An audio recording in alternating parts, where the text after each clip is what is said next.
Балалар, математика сабағынан үйге не тапсырма берілді? Иә, Үнжу? 71-ші бет 7-ші мысал. Тәйіп шығаруымыз керек оны? Баған түрінде. Дұрыс. Ары қарай, аяғы бірінші өрнек тоқшы.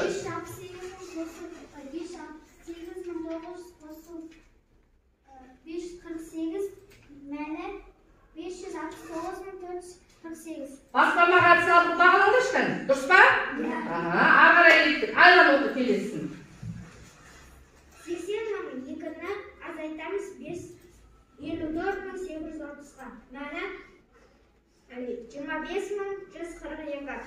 Бағалап жүйрейік. Дұрыс па? Дұрыс. Ары қарай. Каусар оты ғой. 435-ті көбейтемін 123-ке.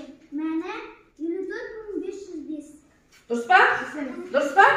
Дұрыс емес? Қайсат неше шығар? 53.505. 53 ба? Негізі 53 ба? Дұрыс оқу керек. Ары қарай. Қайсат оқыш келесін? 2065-ті көбейтеміз 289-ға. Мәні 596.875. Дұрыс па? Иә. Дұрыс па?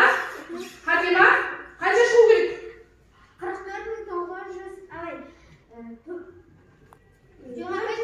Дұрыс па? Кәм неше шықты сенде? Қалай көбейтесің? 3-тан балысы, көптен балыса мен 3-тан балысаны қалай көбейту керек? Енді соның бәрі маған түрінде әлемдеп жазу керек еді ғой, айла. Ары қарай, қазір тексереміз мақыма. Мұхаммед оқыш келесін. 34.216-ны бөлеміз 329-ға. Мәні 104. Дұрыс па? Нұрислам оқы соңғысын. 4300-ді бөлеміз 25-ке. Мәні 172.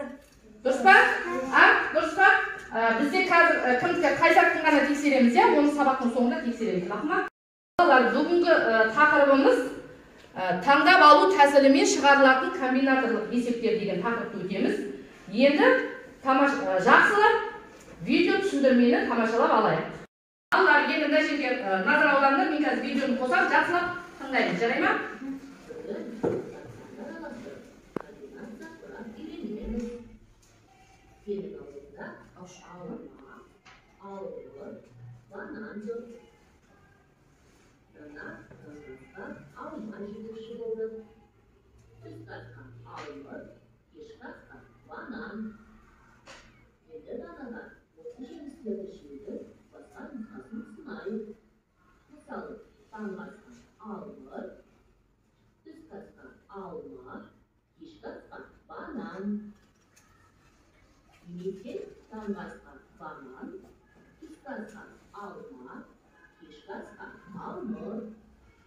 Қалай ойлайсың?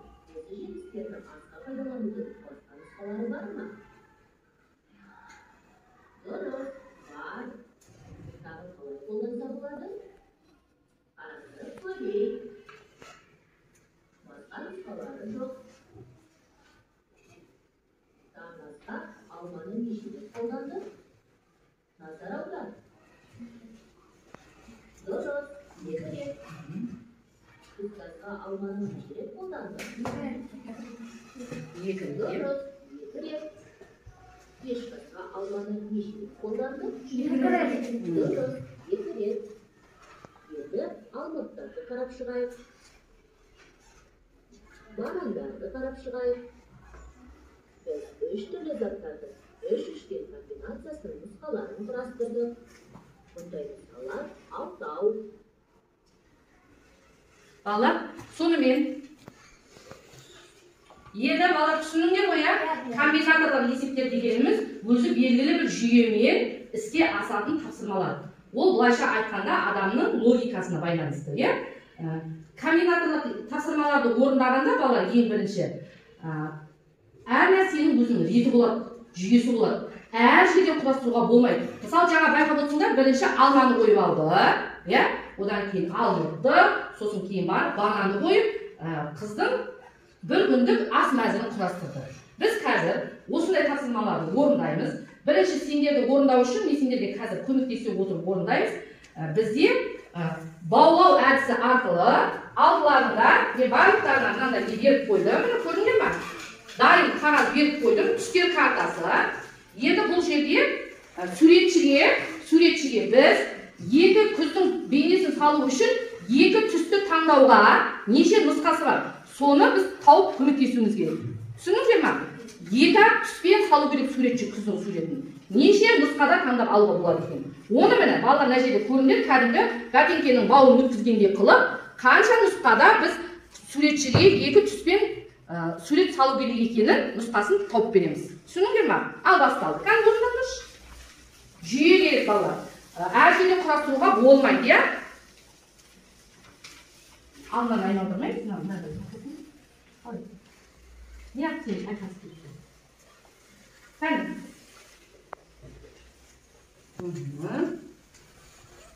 Aldarından ötküzmeyiz, baldı. Baldı kalem ötküzетін bilesіңдер ма?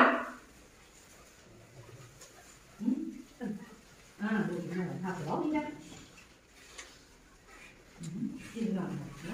Абайдан бақма. Енді арқасынан сақ қай жерден не аласың? Мына жіпті тастайын, тастаңыз. Сенің жібің айқасып қалды ғой, ебен қайда?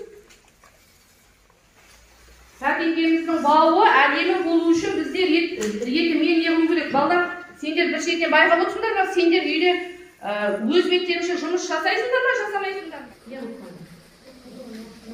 Болмайды ол. Сен бұлай қарай кетсең енді. Қызылмен жатырды таңда.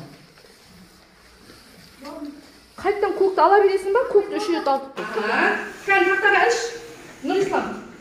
Жұмысыңды тақтаға іліп қой, ана жерде магнит алып, қазір көрейік. Мен шешу қандай болады, шешу дайындап келемін. Қазір өзіміз тексереміз. Ола қойды?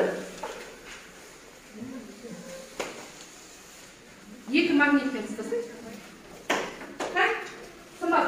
Кән сымбат ба? Тағын болды. Ола қойды?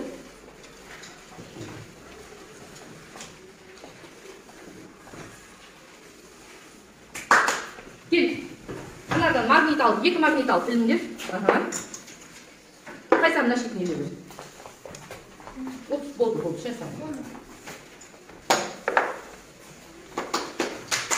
Кім болды? Кел. Сенде чотақ нұсқа болды ма? Болды, ілі ой. Кәні, кел. Кел, менің Динара. Басқаларын кім? Димаш. Оу, шатастың ба? Болмай қалды қазір. Сенде ілі саш, қыстақтарға шығып көрейін. Болды. Ал, енді жұмысымызды отырып тексереміз. Енді бер қараңдар балдар.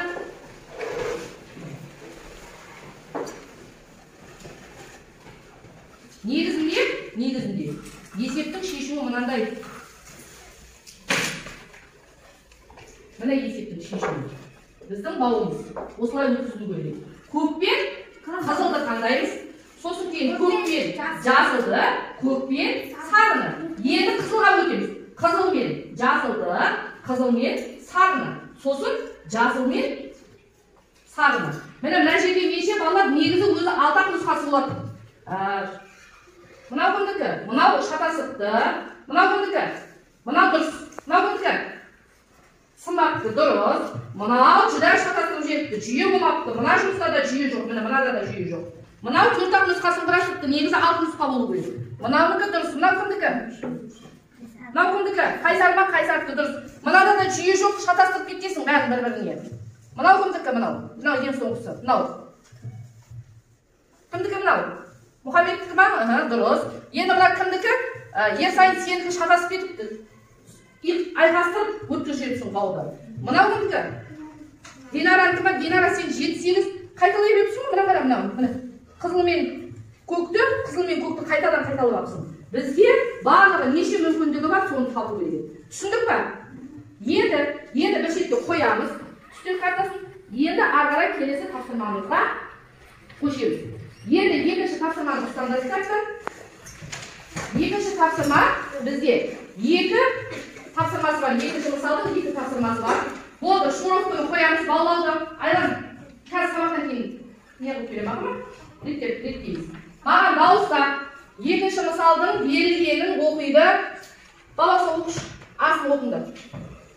Егер сандарды жазууда цифрлар қайталанбайтын болса, онда асты 7, 8, 9 цифрларынан неше екі таңбалы сан құрастыруға болады? Енді балалар бері қараңдар. 6, 7, 8, 9 сандарынан не істейді балалар? Не істейді? Сандар қайталану керек пе, қайталану керек? Онда болса, екінші мысал деп тәртелеңдер, жазыңдар. Ал тақтаға Аружан кел. Сен екі таңбалы сандар кітапыш, цифрымыз қайталанбасын. Кел. Кел, Аружан кел, кел ғой. Жаз, мына жерден жаза бер, екінші мысал деп.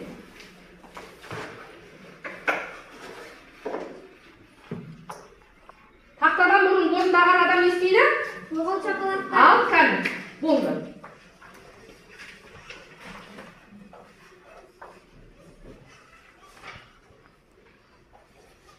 Шарты бойынша цифр қайталанбау керек. 6, 7, 8. Дәл, осы едім.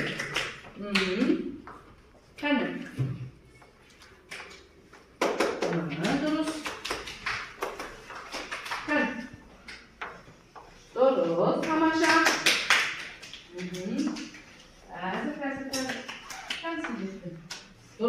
Дұрыс.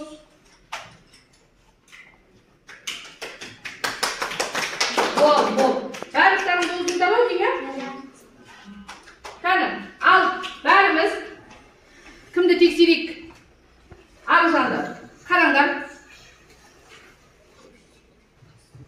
Дұрыс па? Қалай бағалай?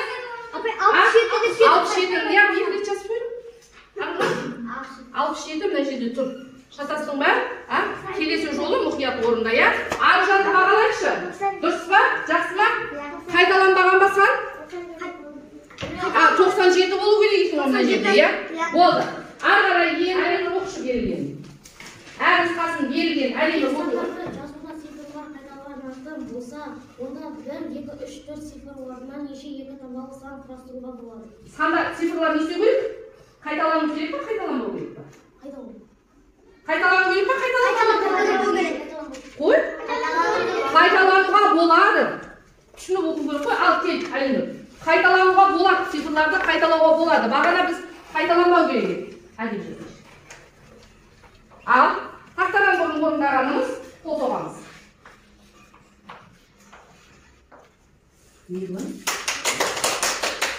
Кім болды? Сен екі қыз бәрін бірінші орындап жатсыңдар, я? Негізі балалар, мен бүгінгі бағалауды түсіндірмей кетіппін ғой.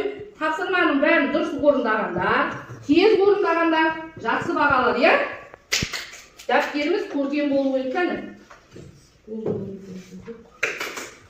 Қалып кетті, сендерді арасында қалып кетті. Сендерде жүйе болмай жатыр. Жүйе болмай жатыр. Кеше орындап қой. Дұрыс. Дұрыс.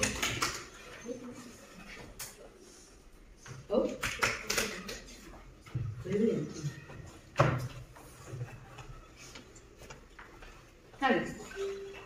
Дәптеріне жазсай, дәптеріне жаз. Дұрыс. Дұрыс, дәптеріне жаз. Дұрыс. Сенде арасында қалып кетті, бейбас. Цифр қайталануға болады деді ғой. Цифр қайталануға болады деді. Ал қаны, Әлинұрға қарайық бәріміз тақтаға. Бірінші. 1 мен 1-ді 11 болады. Одан кейін 12, 13, 14. 21, 22, 23, 24. 31, 32, 33, 34, 41, 47, 43, 44. Дұрыс па? Әдемі жүйемен құрастырды Әлинұр, я? Тамаша. Жарайсың. Енді балалар, сандарды цифр құрастырғанда не істедік? Жүйе керек екен. Яғни, 1-ді алғанда 1-ді 2-ге, 1-ді 3-ге, 1-ді 4-ге құрастыру керек екен. Кейбіреулердің арасында жүйе болмай қалып жатыр. Мен бағана сендерге баста түсіндіргенде айттым, жүйе болу керек. Әр жерден істесеңдер, қай нәрсені жазып, қай нәрсені жазбадың шатасасың. Сол үшін белгілі бір жүйемен, шетінен орындау керек. Түсінікті ма? Я комбинаторлық тапсырманы орындайтын кезде, белгілі бір жүйемен, шетінен орындайды етінен. Енді ары қарай 3-ші тапсырмаға қараңдар. Кітаптар 3-ші тапсырмаға қараңдар. Оқып түсініп алыңдар. Тұрып айта ол.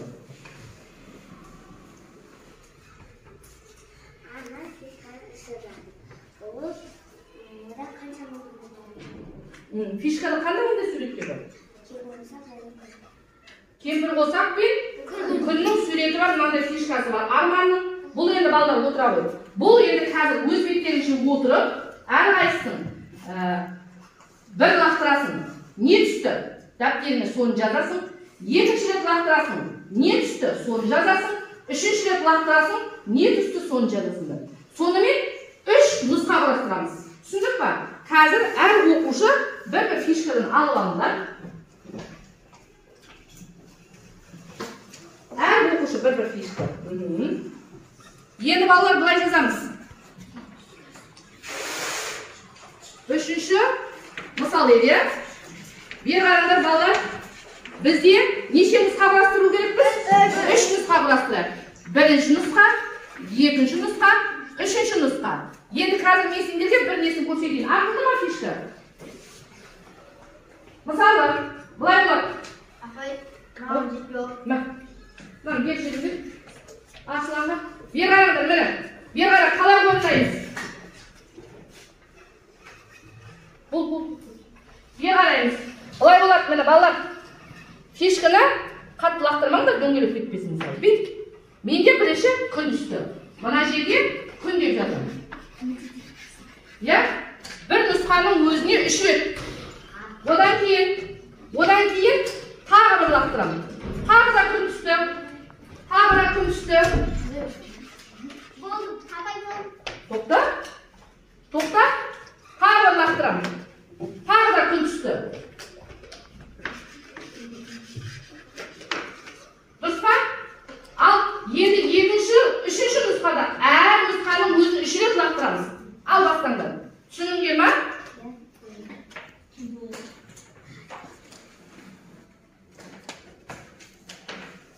Әр нұсқаның өзіне 3 ретте лақтырып отырамыз. Түсініп отырсыңдар ма? Әр нұсқаның өзіне 3 ретте лақтырамыз.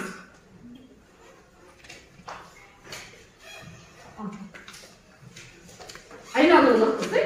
Айналдырып лақтырсаңдаршы. Или болмаса бетсеңдер болады, балдар. Бүйтіп қатты лақтырып не болса қағамай қалмаңдар енді әдемі. Болдың ба? Кәні, сенде не түсті? Екінші нұсқаны сен тақтап жүріп қой, шашшы. Сенде болдың ба? Үшінші нұсқаны сен жаза ғой. Қазір қоясың. Болды. Болғанын кеш отырамыз.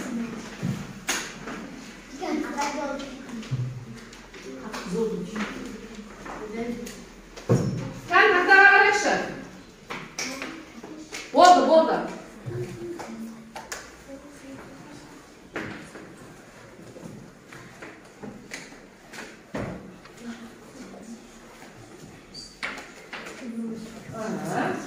Үшінші нұсқаны сен жаза ғой. Болды балалар. Бірдей болып жатыр ма сендердің ме?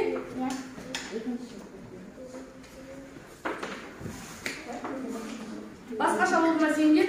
Қазір оқисың бақма. Бәрінде де күн көп түсті ма? Енді балалар бер қараңдар. Мысалы, болды. Енді маған қараңдар. Маған қараймыз. Қарап отырсаңдар, әрбірінің нұсқасы әртүрлі. Бірақ, қараңдар. Бірдей күн түсуде мүмкін екен. 2 рет күн, 1 рет кемпір қосақ. Бір кемпір қосақ, 2 күн. Бірақ, қараңдар. Мына екінші нұсқа мен үшінші нұсқа бір-біріне ұқсайды. Бірақ, кемпір қосақ, мына жерде аяғын күнде 3-ші рет түсіп тұрса, Нұрислам біткенде 2-ші рет түсіп тұр, иә? Балалар, сонда оның бәрі сәйкестікке байланысты екен. Түсіндіңдер ме? Комбинаторлық есеп дегеніміз ол сәйкестікке де байланысты. Әр түрі бар екен. Ол комбинаторлық есептің түрін келесі сабақта тағы танысамыз. Түсіндік қой? Енді балалар, қолымызды қоямыз. Оқулықтағы 4-ші тапсырмаға назар аударыңыз. Саяхатшы деген кім екен білесіңдер ме? Сол деп жауап беріңізші. Саяхатшы деген кім? Аслан. Саяхатшы деген әр жерге зерттеп саяхат жасап жүреді. Дұрыс. Енді ол саяхатқа біз шығамыз ғой бізде, иә? саяхатқа шығамыз, қаланы аралаймыз, иә? Сондай кезде сол саяхаттан бізге естелік болу үшін не істейміз біз? Сурет етеміз. Фотоаппаратқа түсеміз, болмаса жаңағы телефондағы фотоаппаратқа түсеміз. Енді мынандай тапсырма естаймын. Саяхатшы өзімен бірге 5 баланы саяхатқа алып шыққан. Сөйтіп, 5 балаға әрқайсысына бір фотоаппараттан берген. Фотоаппарат деген екен білесіздер ме? Бір фотоаппараттан берген. Сосын кейін саяхатқа шықпай тұрып 5 бала әр досын бірден суретке түсіріп алуға мүмкіндік берген. Енді бізге, мысалы, қазір тақтаға екеуің кел, сен екеуің кел, 5 кел, Динара, кел. Кел. Міне, 5 бала, мен саяхатшымын. Мен әрқайсысына бір фотоаппараттан бердім. Енді мына бір оқушы қасындағы 4 досын жеке-жеке суретке түсіру керек. Енді біз қазір соны жазамыз. Бізде бірінші кім тұр? Бірінші кім? Динара. Сосын? Ұлсезім. Балауса. Сосын? Қайсар. Одан кейін Иманғали. Енді отыра қойыңдар, сендер балалар. Отыра қойыңдар. Дәптеріңізге жазайықшы. 4-ші тапсырма. Кесте ретінде жазайық, бірақ балалар енді біз уақытты үнемдеу үшін оқушылардың атының тек қана бастапқы әрпін ғана пайдаланамыз. Мақұл ма? Динара бірінші кімді түсіруі мүмкін? Ұлсезімді. Сосын кімді түсіруі мүмкін? Балаусаны. Сосын Қайсарды. Одан кейін Иманғалиді. Ары қарай өздері көрдіңіздерші.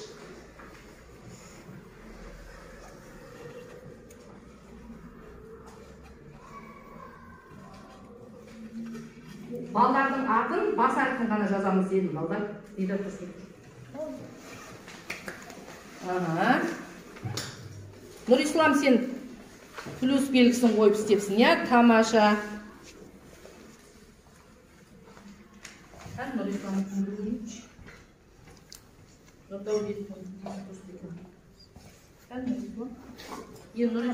Динара, кімді түсірді? Сен плюс қоя беріпсің, мына үстіне жазуың керек еді ғой мына жерге. Ұлсезім, немесе жаңа тағы да мына 5 оқушының атын мына жерге жазуың керек еді. Көрдің ба? Сен плюс қойып шығыпсың, дұрыс. Бірақ енді мына жерге әр оқушының атын кімді түсіргенін жазу керек еді. Тамаша.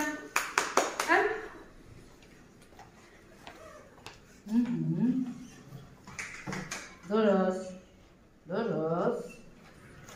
Сызбай-ақ, жазу береді ғой, жазуға болады.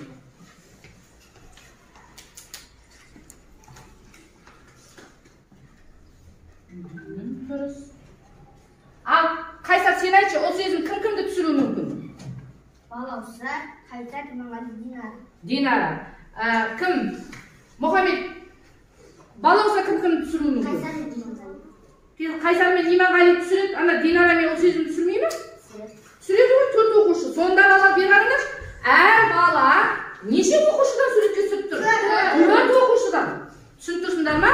Әр оқушы 4 баладан түсіреді. Сонда барлығы неше? 20 оқушы. Мұхаммед, сен аяқ жағын дұрыс түсініп алсың, иә? Сонда әр бала қасындағы 4 досында түсіріп шығады. Балалар, біз қазір серіктеу сәтін жасаймыз. Бүгінгі біздің тақырыбымыздың өзі комбинаторлық есептер болғаннан кейін соған сәйкес тапсырма орындаймыз. Оң қолымыз көтереміз. Оң қолды көтеріңдер. Оң қолды төбеге қоямыз. Енді сол қолымызды ішімізге қоямыз. Біздің миымыз қатты жұмыс істейін деп тұр. Басымызды ұрамыз, ішімізді сипалаймыз. Барлығын орындай аласыңдар ма? Енді тоқтаймыз. Енді ауыстырамыз. Сол қолды көтереміз. Басымызға қоямыз. Оң қолды ішімізге қоямыз. Басымызды ұрамыз, ішімізді сипалаймыз. Meniki dұрыс болмай жатыр, иә? Енді дұрысталды. Сымбат, сен екеуіңді сипамақсың ғой, біреуін ұрасың, біреуін сипайсың. Ал енді бері қараймыз. Енді шай жинамыз бір-бірімізге. Оң қолымызды жұмамыз. Сол қолымызды мамалардың шай құйғанда білесіңдер ғой, иә? Міне, мынау кесе, мынау шайды ұсынып жатырмыз. Кән? Ауыстыр, кезектестір. Міне, 1, 2. Кән?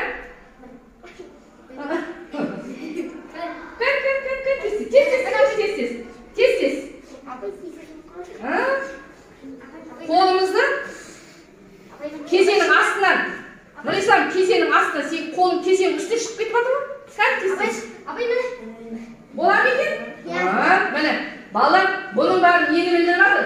Сендердің миларыңның дұрыс жұмыс істейтінін көрсетіп жатыр, иә? Яғни біздің логикамыз дұрыстамыз келіп жатыр екен. Түсіндік па? Келдік па? Кішкентай шаршағандар басылды ма? Ары қарай енді келесі тапсырмаға өтеміз. Енді мына дәптерге 6-шы есеп.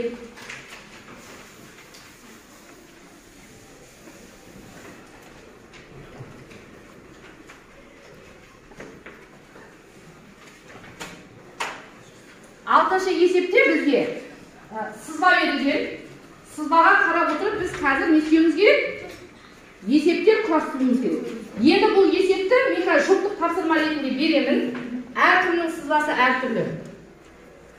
Бір-бірімізге қарамаймыз, бірақ жұптасып отырып жұмыс жасаймыз. Мынаның астына сызбаға қарап не құрастырамыз?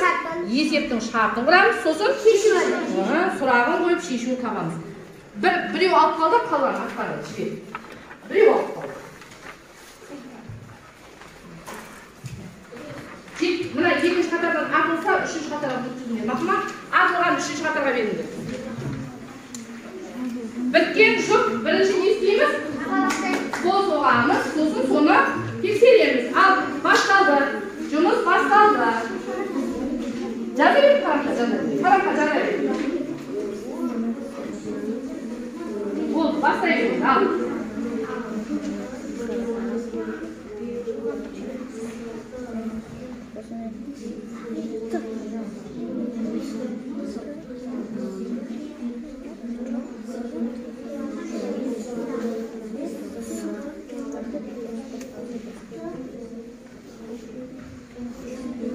Өзі сызба екі түрлі ғой, екі тапсырманы қақтаға әлеміз. Сызба өзі екі түрлі.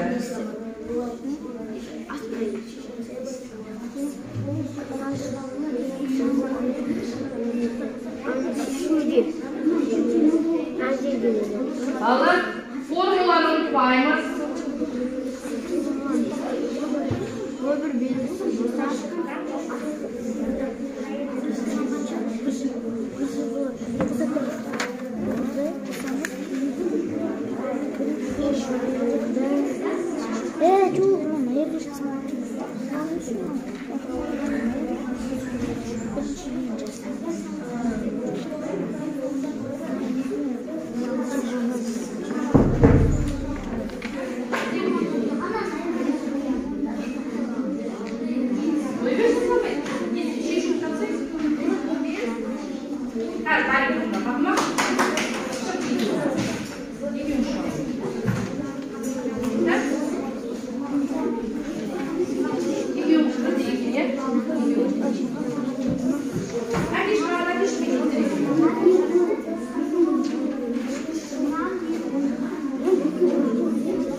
табушы не істейді? Бірінші көшесінің жылдамдығын тапсыңдар, сосын кейін қашықтықта екі ара қашықтықты тапсыңдар, иә? 5 километр екі көліктің бермей. Бұнда болмайды ма?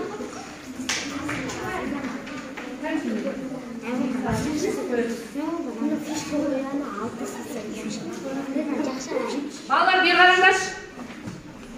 Барлықтарын бері қараңдар. Ұмытып қалыпсыңдар, иә? Бір-екі күн шығармағанға ұмытып қалыпсыңдар. Бері қараңдар, балалар. Мына жерде бірінші сызбада ортадағы екі ауылдың арақашықтығы белгісіз. Бір-біріне қарама-қарсы бағытта бірінші көлік шықты 15 км сағатына жылдамдықпен, екінші көлік 10 км сағатына жылдамдықпен, екеуі бір-біріне не істеді? Кері қарай, екі жаққа қарай жүрді. Екеуінің арақашықтығы 2 сағаттан кейін неше километр болды? 90 километр болды. Енді бізге мына екі ауылдың арақашықтығын тап дейді. Жазайықшы бәріміз. Жүрген уақытымыз 2 сағат. Енді екінші көліктің жылдамдығы ілесі жазып отырыңдаршы балалармен бірге. 10 км сағатына. Мен сендер өздерің шығара алатын шығар десем, бәрін шығарасыңдар ғой. Бірақ та ол шығармағаныңыздар. Екеуінің қашықтығы 90 километр болды, иә? Бізге екі ауылдың арасын тап дейді. Мына жерге жалпы жылдамдығы дейді, жалпы қашықтық екі ауылдың арасын табу дейді.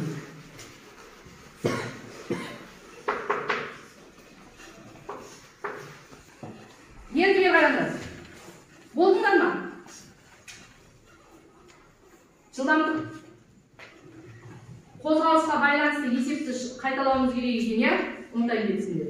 Енді қараңыз. Екі ауылдың арақашықтығын табу үшін біз бірінші мына екі көліктің жүрген жолын тауып аламыз. Олар неше сағат жүрді? 2 сағат жүрді. Яғни бірінші көлік пен екінші көліктің жылдамдығын қосып, оны екіге көбейтеміз. Жазыңдар. 15 км сағатына қосамын 10 км сағатта. Одан шыққанды екіге көбейтеміз. 25 шығады, 25-ке 2-ге көбейтеміз. 50 км сағат ба? Не тауып отырмыз? Арақашықтықты тауып отырмыз. 50 км. Яғни екі көлік екі жаққа қарай 50 км жол жүріпті. Екі ауылдан. Енді біз екеуі екі жаққа қарай 50 км жүргенде бізде жалпы жолымыз 90 км болды. Енді екінші жолымыз нешені айтасың? Дұрыс, жазалым. Екі ауылдың ортасындағы жолды табамыз. Әдемет жазылым, ақыма. Алла мен тақтаның астына симағаннан кейін жанына жазсын. Сенде дәптерде астына жазсаңдаршы. Симайды ғой дәптерден.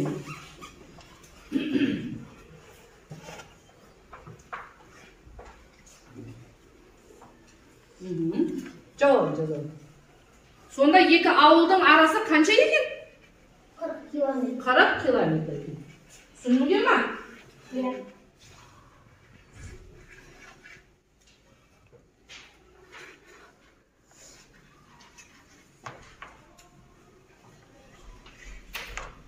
Әдемелеп жазамыз, қоямай.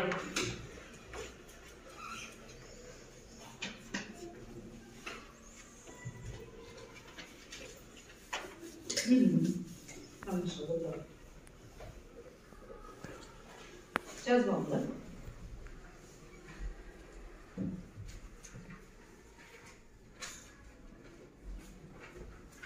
Балалар, осы 6-шы мысалдың ше, 6-шы есептің екінші сызбасы бар ғой, үйген. Мақұл ма? Есімізге түсіріп отырып, екінші сызбаға байланысты есеп құрастырып жазып, шешімін тауып кетеміз. формуласымен түзілген. Бақы ма? Иә. Күнделіктеріне жазып алыңдар.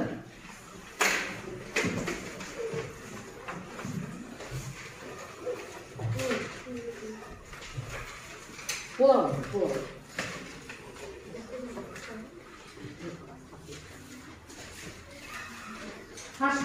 Қозғалысқа байланысты есептер шығаруды ұмытып қалыпсыңдар, иә? Есімізге түсіреміз. Үйге барып есімізге түсіріп, формуланың бәрін есімізге түсіріп шығарып келеміз. Енді бір тапсырмамыз бар. Балалар бола қойыңдар, уақыт болып қалады қазір. Болды, күнделікті жауып бір шетке қоямыз.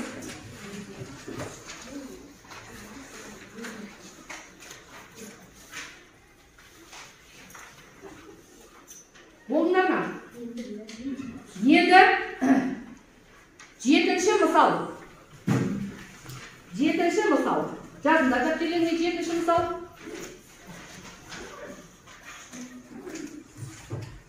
Жетінші мысалда ше балалар 3 бағам берілген. Соның бірінші бағанын қазір шығарамыз, қалған 2 бағаны үйге. Бақы ма? Қазір дәптерімізге баған түрінде орындаймыз.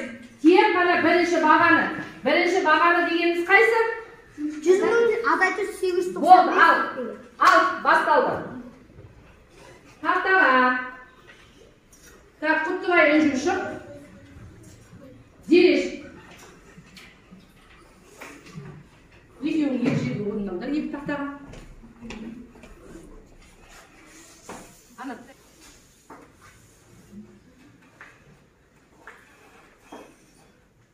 Әдемі жүз.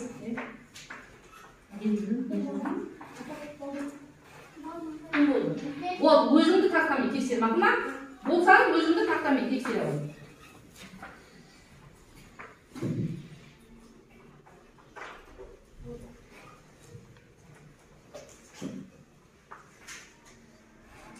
Өзімізді тақтамен теш,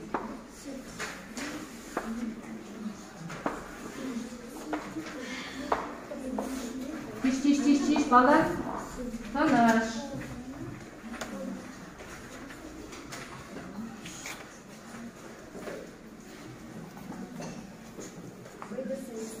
Кімдікі дұрыс емес? Әлжүндікі дұрыс емес па? Қайсар сен? Жөнде шық қатесін. Кел Қайсар. Қатесін жөнде. Қатесін жөнде қой.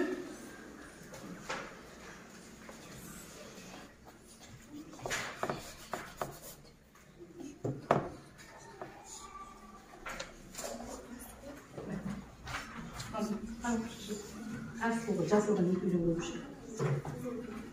Жасылдан екеу қой. Енді балалар, алдыларыңа 3 түрлі стикер қойылды. Маған қараймыз. Бірінші стикер қызыл түсті аламыз. Қызыл түсті оған бүгінгі сабақта не үйрендім? Бүгінгі сабақта не үйрендім? Қызыл түсті стикерді. Соны жазасың. Екіншіміз сары стикер. Сары стикерге біз сен үшін қай тапсырма қиын болды? Соны жазасың. Енді ар жағында жасыл стикер, иә? Жасыл стикер, енді менде көк банкі, көк стикер болмай тұр. Енді оған сендер саған қандай тапсырма қызықты болды? 3 түрлі стикерге 3 нәрсені жазыңдар. Қызыл стикерге бүгінгі сабақта не үйрендім? Не үйрендім дегеніміз бүгін біздің жақсы нәрсе үйренгеніміз, міне жүрегі бар банкте, иә? Одан кейін сен үшін не қиын болды? Оған сары стикерге жазасыңдар. Саған қандай тапсырма қызықты болды? Оны сендер жасыл стикерге жазасыңдар.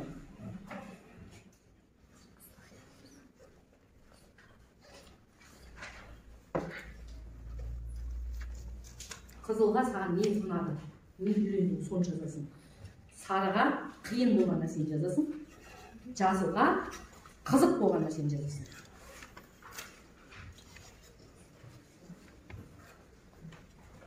Балалар, қай ұйымдастырып жатқан шарам сендерге қызықты болды, соны білу мақсатында Бүгінгі сабақты қаншалықты сендерге ұнамағанын білу мақсатында ұйымдастырып отырмын. Қайта сен болдың ба? Ал барып қасына, әр банкінің қасына барып, не ұнады соны жазғаның оқшы. Қызылға маған компоненттері есептер шығаруды ұнады. Сарыға маған 6-шы есеп қиын болды. Қиын болды. 6-шы есеп қандай еді? Есеп оңай болды. Қайсысы оңай болды? 7-ші. 7 ма амалдар орындау, иә? Дұрыс. Тамаша. Ал осы етіп шыға қой сенде.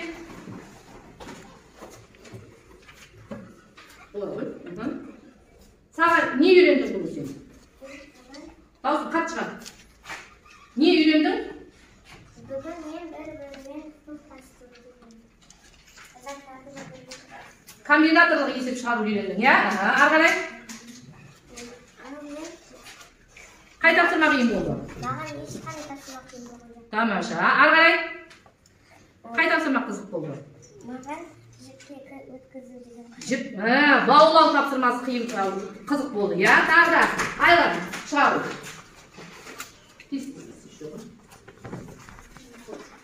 Маған логикалық есептерді үйрендім. Дұрыс. Логикалық тапсырма шығару үйрендік. Маған 6-шы есеп қиын болды. Қозғалысқа байланысты тамаша. Маған 1-ші есеп қызықты оңай болды. Қандай әдіске шығардық оны? Жіп. Баулау, иә? Шнуровка болды. Ал Інжу. Қазір көрдіңіз, бәрін жақсы. Інжу, айта ғой. Не үйрендің? Бүгін мен комбинаторлық есептерді үйрендім. Маған ең қиын 6-шы есеп қиын болды.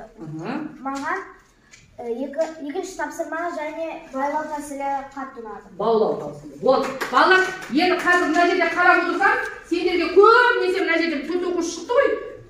Біраз оқушыға 6-шы тапсырма қиын болыпты, иә? 6-шы тапсырма не туралы дейді? Қозғалысқа байланысты есептер тұғын. Яғни, үйге барып қозғалысқа байланысты есептерді шығарып келеміз. Жай екінші бөлігін үйге барып есіңізге түсіріп шығарып келеміз, иә? Енді қазір жайлап кезекпен шығып, мына жерге өздерің неден жабыстырды. Банкіге жабысқан жабысты, жабыспаса мына жазуға да жабыстыруға болады. Өзбек әлемдеп шығып жабыстырамыз.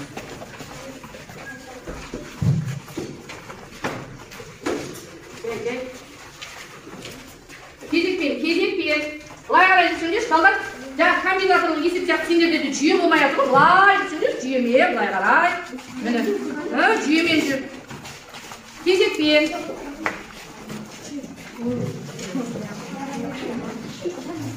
Барқан.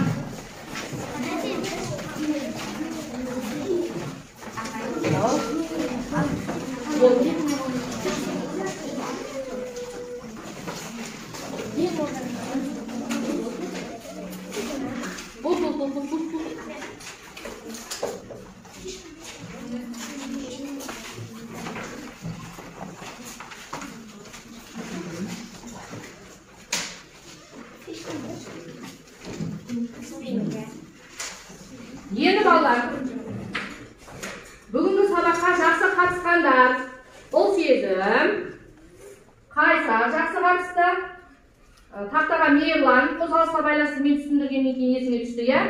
Одан кейін бірінші баулау әдісі бойынша кімдерді дұрыс болды? Кімдікі дұрыс болды? Дұрыс болма, тексердің бе өзіңді? Тамаша. Қазір бірінші баулау әдісі бойынша дұрыс болғандар. Дұрыс, тамаша. Енді балалар, бүгінгі сабақ жақсы болды ғой, иә? Ұнады ма? Қиын болған нәрсені үйде тағы да қайталаймыз, иә? Үйге тапсырма, бағанағы 6-шы есептің 2-шісі, одан кейін 7-ші мысалдың 2-ші, 3-ші бағаны. Маған күнделіктерімді әкеліңдер, бағаларды қойып берейін. Кешкін жинайын.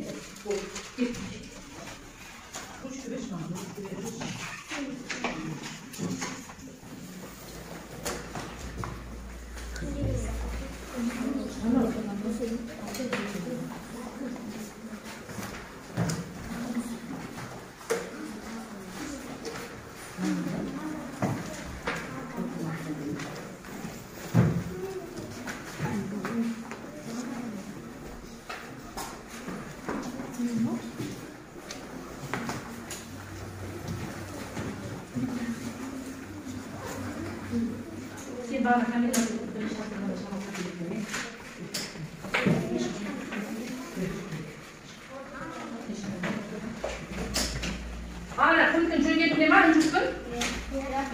дұрыстадыңдар ма? Жүз дұрыстап есептейміз ма? Болды. Ал балалар. Нең дұрыс болды, иә? Ал балалар, бүгін осымен сабағымыз аяқталды. Үйге барып тапсырманың бәрін жаттап есіңізге түсіреміз. Енді бағана үстел картасын дұрыс істемегендерді қазір биттеп жібереміз. Мақма?